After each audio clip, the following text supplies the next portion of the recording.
The Fixed Ops Roundtable is very humbled to welcome the leaders in our industry in fixed operations. And it is a great honor today to welcome somebody brand new to the roundtable. It's Larry Dougherty, who is the Fixed Operations Director at the Victory Automotive Group. Larry, welcome to the Fixed Ops Roundtable. Thank you, Ted. Glad to be here. Again, we are humbled and honored to have you here. Victory Automotive Group is quite an organization. And for our audience, if you don't mind, maybe tell us a little bit about the lay of the land, if you will, what franchises, where you're located, and so on. Well, our organization started in 1997 in Morristown, Tennessee. It was the first store there was a Nissan store. We're now up to 47 rooftops. We've got Nissan, Honda, Toyota, Chrysler, Ford, Chevy, and we're have one Lexus store. So I mean, we're always growing, and it's a really good organization to be with. We're coast to coast now. We've go from New York all the way over to California, many locations in California, Tennessee, Texas, Florida, Michigan. Our headquarters is based out of Michigan, so we're all over the place. Larry, 47 rooftops, that's enormous. And I was going to say that you're coming to us from California today. What do you got going on in California? What stores and whereabouts are they? Well, I'm in Seaside, California right now, which is, right outside of Monterey, California. I'm working at a Toyota Lexus store that we have out here, just making sure that we're doing everything we should be and dotting all the I's and crossing all the T's. Now, when you joined Victory, I'm sure you didn't have 47 stores back then. No, I joined the company in 2009, and we had 12 locations. And since 2009, we've grown this much. And if you don't mind, how many employees report to you, Larry, and how many overall technicians do you have at the 47 rooftops? It's changing daily, it seems like, but roughly I've got about 1,200 employees that, answer directly to me, including, porters, the lot attendants, detailers, and stuff like that. And as far as technician base, we're somewhere around the 800 mark for our technicians. Wow. That's a lot of people, Larry. How do you, yeah, it's a lot of complaining. How do you do that? Yeah, I stay true to my faith for one thing. You got to do it. It takes a lot of praying to keep up with this stuff. I can tell you that right now. And then you got to think about stuff a lot. You've got to, make sure and listen. One of the things that I've learned in my 37 years is if you'll do a lot of listening, you'll make a lot of right decisions. And, I've just been very blessed with that to where I'm pretty good at getting through the bull that everybody tries to put out there, and I can find the truth in the mix of everything. Wow. Now, how about you? How did you come into the car business? Were you a technician at one point? How did you start off, Larry? I started working part-time at a dealership in my hometown, which is Clinton, Tennessee, and washing cars. And I did that all the way through high school, changing oil, changing tires, doing stuff like that. And then when I graduated high school, I went to work for a Dodge dealership there in Knoxville, and I was there for almost 22 years total. And, it's just something that I fell in love with and never got out of it. And like everybody else, when you were young and in high school like that, you did it for one reason, and that was, to provide for your family. And that's the road that I took, and that's where I've stayed at. So I made a very good decision. And how did you end up at Victory, if you don't mind? During 2009, for the ones of us, that's been in the business long enough, we remember, the good times and the bad. And starting in 2007, when everything was flipping upside down, we were one of the stores, one of the oldest franchises around, and we lost our franchise in 2009. And when GM and Chrysler took their bailouts. And I was very fortunate. Person that I worked for, he called the owner of Victory Automotive Group and told him, said, I've got a guy that you may be interested in talking to. And within like 3 or 4 days, I had another job, and it's been history ever since then. Wow. Wow. For our audience, with all the employees you've got today, Larry, spread out over the, like you said, coast to coast, what kind of support, do you provide? What do they need? I mean, there's so much, and I'm sure there's several layers of management that you've got, between yourself and the folks, at each location. The support is always, with equipment, training, utilizing the OE's support that they have. But, one of the things that I find that most of the employees need, they just need good, honest guidance from people that will sit there, listen to them, see what the complaints are. You can't always make everybody happy, but at least if they know that you're working with them and trying to get to that next level, that will pacify a lot of people. And, I've learned that over the years that if you address the issue immediately and fix it as soon as it comes up, then things are so much better than if you keep putting it off and putting it off. So that's been that's one of the things that's made me so successful. That what you just said actually has come up a couple times on this event where a lot of folks, a lot of directors, general managers, fixed ops directors have said, when's the best time to address it? Some have said, I used to wait until I thought the time was right, but the best time is right now as it happens. And I totally agree. You may not like the answer that you're going to give, but you're going to get a direct answer. And that's what most people are looking for. They just give me an answer and I'll be happy. So that's the way I try to manage. And you've also got a lot of franchises, OEMs to juggle and work with, and they've all got their own nuances on what they want. You got a lot, Larry, a lot going on. Yeah, you really do. It's something that you've got to really maintain your relationship with the manufacturers. You've got to listen to them and try to meet them, and make them happy just as well. But we all have to figure out one way to work together with each other and make it work for both parties. So it's, there's sometimes it can be heated battles. Sometimes it can be very pleasurable, but it just, you have to figure out a way to work together. What do you see looking out over the industry right now?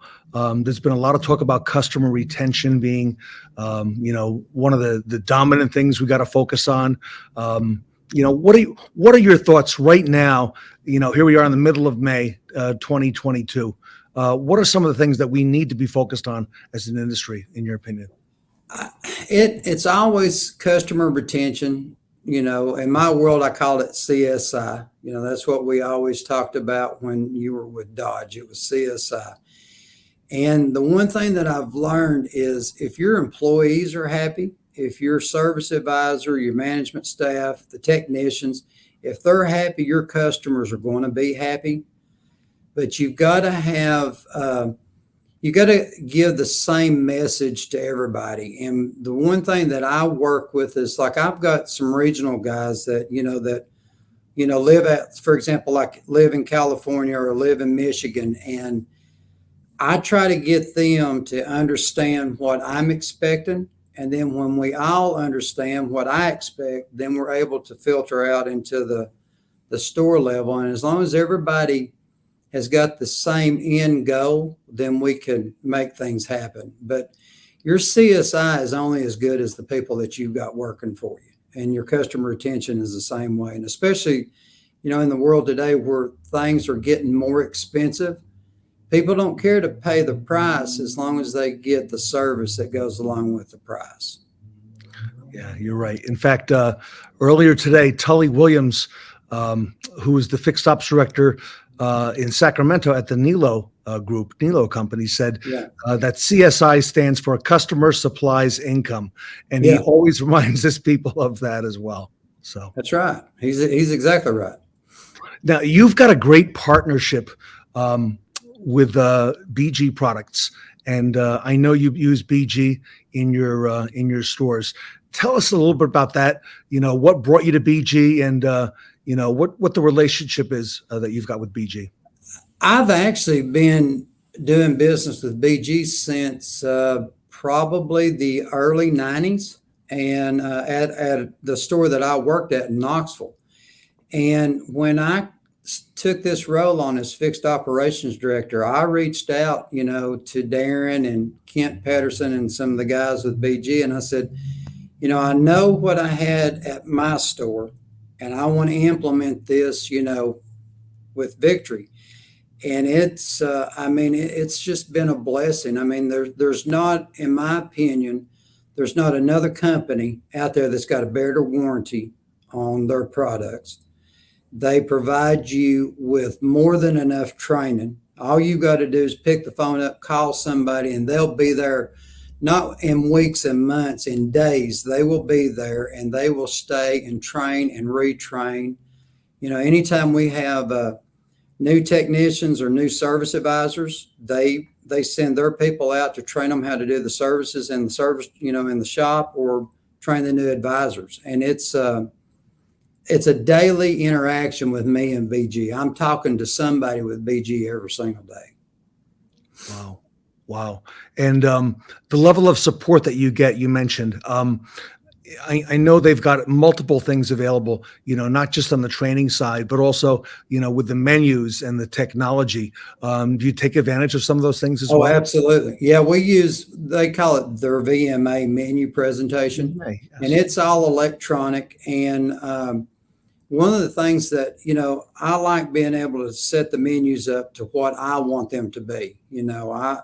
It's not, I don't follow anybody else's guidelines. You go under my guidelines when we do the menus. And the thing that I really like about it is I'm able to, either on my cell phone, and we all know how important cell phones are today, but I can see what every single store is doing at any given time of the day.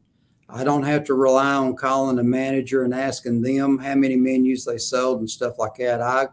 I can track it live myself. So, they can't pull the wool over the old man's eyes when I call them up, because I already know what they've done before I call. So that's one of the best things that I see, especially with the partnership with them. And that's got to be real important to you, being so Oh, spread out with so many. Yeah, hands down. And then too, anytime I run across any warranty issues and stuff like that, I can go directly to the president of the company and say, this is the situation. How do we need to handle it? And it's a no-brainer. He always takes care of his customers. And Larry, that goes a long way. That says a whole lot. You better believe it. Yeah.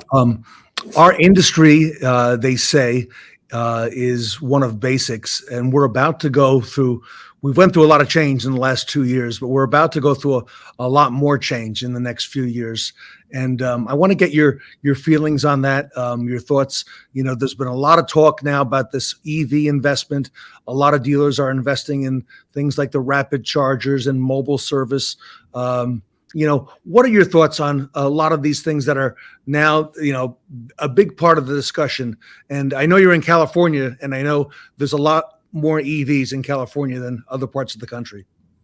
Yeah, back in the 2010, 11, that era, Nissan came out, with their Leaf car, and it was groundbreaking stuff back then. And today it's just transgressed to where it's, it's the future. You're going to have to deal with it. Now, back home in the middle part of the country, it's not going to be as apparent there as it is on the East Coast and the West Coast. But we're updating charging stations at all of our Toyota stores right now. We've already got them at Nissan.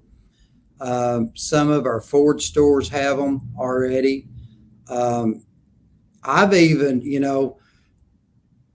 even driven some of these cars, and they're they're the real deal. I mean, it's as long as you've got the charging stations available and that kind of stuff, it's going to be the real deal. And you're going to have to figure out at the store level how you take care of these customers, because I will guarantee you these are not going to be your normal customers.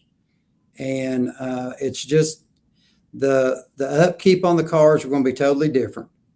You know, it's just, but we've got to learn. You know, if you don't get on this bandwagon right now, you're going to miss out. And then here in 5 or 6 years, you're going to be wishing that you got more involved. Greg Penske was on the show or in March, 2 months ago, and at Longo Toyota, and he told us that he sees the need for the specialized training and making sure that people are equipped to handle that. He said we're probably going to have to have more trained people than we've ever had in the past. A lot of these special different things that we've got coming up. So, your thoughts on that? Oh, I agree totally. I mean, it's and it's going to be a different. I don't know if the word class of people is going to be different, but it's going to be a younger breed of people that are really going to be in. Like my kids are all over this electric stuff, and they are really attuned to everything that goes. You know how it is with kids nowadays. But like guys my age that have been in this business forever, we're having to learn this stuff as we go. And the younger generation is the people that's going to help you get through it. They understand it. They research it daily, Right. And I was talking with some guys Sunday out here in California that, and they were quite a bit younger than I am, but they were just telling me how much research they're doing on all of this stuff, because they really feel like that here within a couple of years that in California, you're not going to see any gas operated vehicles. Now, myself, I'm like, well, how are you going to pull bobcats and stuff like that around for doing construction? But I mean, that's the shift that you're getting, people into. So everybody's going to have to be retrained. There's no doubt about that. All right. Last question. Looking into your crystal ball, it's middle of May, looking into the rest of 2022. What advice, Larry, would you give to our dealers, our general managers, our fixed ops directors, our service and parts managers? What advice would you give them, looking ahead into the rest of this year, and what they need to be focused on and looking at? A couple of things is, number one, training for your technicians and for the service advisors. Making sure that you're staying hands-on, that you understand the temperature of the stores. Don't try to completely manage from the second floor. You got to get down at the ground level and be with these employees and understand where they're coming from. And, I talk to a lot of guys that are in my positions, and I'm going to give away one of my secrets, but you got to know what the rules and regulations are with this, with the labor laws and stuff like that. You got to know when you can and cannot, put out requests for labor rate increases, parts increases. You've got to know that kind of stuff. It's not the way it was in the 80s and 90s that you just get by with, more tickets you write, the more money you make. You got to be a mechanic. You've got to be a manager, and you've got to almost be an accountant to survive in this business anymore. And you need to know every nuance that you've got. You need to know how to do it all. So slow down, really research what you're going to do, and then just carry through with whatever you implement. That's the only suggestion that I can give anybody. Larry, great advice. And I thank you on behalf of the fixed ops community for your time. And congratulations on all the success that you and Victory Automotive Group are having. Oh, I appreciate it. Yeah, anytime. Thank you so much. Everybody, Larry Daugherty, the Fixed Operations Director at the Victory Automotive Group, here today at the Fixed Ops Roundtable. Thank you, Ted.